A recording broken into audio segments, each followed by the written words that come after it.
আলিপুরদুয়ারের শামুকতলার লালপুর মন্দিরের সাধুর রহস্য মৃত্যু। নিহতের নাম মহেন্দ্র সূত্রধর, বয়স 65। প্রথমে তার দেহটিকে বিবস্ত্র অবস্থায় নদীতে ভাসতে দেখেন স্থানীয়রা।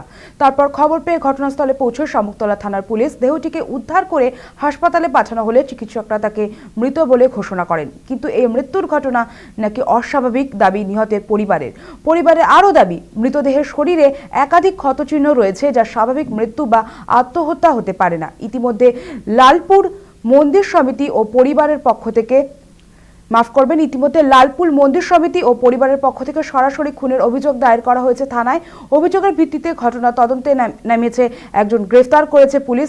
ধৃতের নাম সঞ্জয় ঠাকুর। আপাতত ধৃতকে আদালতে পেশ করে 14 দিনের পুলিশি হেফাজতের আবেদন জানানো হয়েছে।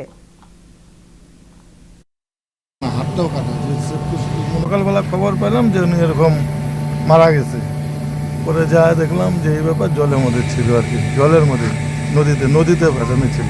কি মনে করছেন, এটি কি আত্মহত্যা নাকি অন্য কিছু? না না, আত্মহত্যা নয়, মনে হয় না আত্মহত্যা, এটা মার্ডার কেস। লালপুর মন্দিরে সাধু আর কি, আচ্ছা, মন্দির দেখাশোনা করতো। মাথায় কাটা দাগ আছে, আচ্ছা, মাথার মধ্যে কাটা দাগ আছে। তাতেই মনে করছেন? হ্যাঁ, কি মনে করছেন? তো মার্ডার কেস হতে পারে। আপনারা থানায় লিখিত অভিযোগ করবেন? না, আমাদের তো শামুকতলা থানাতে তো করেই আসছি। অভিযোগ করেছেন? হ্যাঁ হ্যাঁ। কি চাইছেন? না, এটা তো যেহেতু মার্ডার কেসে দোষী তো শাস্তি পাইতে হবে।